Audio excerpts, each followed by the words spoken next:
విజయనగరం జిల్లాలో వినాయక శోభాయాత్ర ఘనంగా నిర్వహించారు. చిన్న పెద్ద అనే తేడా లేకుండా ప్రతి ఒక్కరూ శోభాయాత్రలో పాల్గొన్నారు.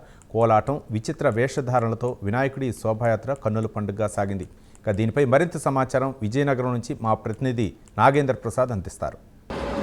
విజయనగరం జిల్లా వ్యాప్తంగా గణేష్ నవరాత్రులు అత్యంత ఉత్సాహంగా వైభవంగా జరిగి గణేశుడు 9 రోజుల పాటు భక్తులందరూ కూడా కొలిచారు. వివిధ రూపాల్లో వినాయకుడు భక్తులకు సాక్షాత్కరించుకున్నటువంటి పరిస్థితి ఉంది. ఏదేమిటికి కూడా భక్తుల యొక్క ఆరాధ్య దేవుడిగా, భక్తులకి తొలి పూజలు అందుకున్నటువంటి దేవుడిగా కూడా వినాయక ఉత్సవాలని అత్యంత వైభవంగా నిర్వహించుకున్నారు. అనేక సాంస్కృతిక కార్యక్రమాలు నేపథ్యం గణేశుని సేవించుకున్నటువంటి పరిస్థితి ఉంది. ఈరోజు గణేష్ నిమజ్జనం అనేటువంటిది కూడా జరుగుతున్నటువంటి పరిస్థితి ఉంది. ప్రస్తుతం మనం విజయనగరం పట్టణంలో వైఎస్ఆర్ నగర్ కాలనీలో ఉన్నాయి. ఇక్కడ అత్యంత వైభవంగా వినాయక నిమజ్జన కార్యక్రమాన్ని ఏర్పాటు చేసుకున్నటువంటి పరిస్థితిని మనం చూస్తున్నాం. ప్రస్తుతానికి అనేక విచిత్ర వేషధారణలతో లేదా ఆంజనేయుడు కానీ విచిత్ర వేషధారణలతో కానీ వినాయకుడి యొక్క నిమజ్జన కార్యక్రమాలు అత్యంత వైభవంగా జరుగుతాయి. మరోవైపు కోలాటాల నడుపు కూడా ఈ వినాయక నిమజ్జనాలు అత్యంత ఉత్సాహంగా జరుపుతారు. సాంప్రదాయ రీతులను అనుసరిస్తూనే మరోవైపు అత్యంత ఆధునికమైనటువంటి పరిస్థితులను కూడా జోడించుకుంటూ వినాయక నవరాత్రి ఉత్సవాల్ని జరుపుకోవడంతో ఈసారి యువత కూడా అత్యంత ఉత్సాహంగా ఈ నవరాత్రి ఉత్సవాల్లో పాల్గొన్నారు. ఒక ఆధ్యాత్మిక వాతావరణంలో, పండుగ వాతావరణంలో వినాయక నవరాత్రి నిమజ్జన కార్యక్రమం కూడా జరగనటువంటి విశేషం.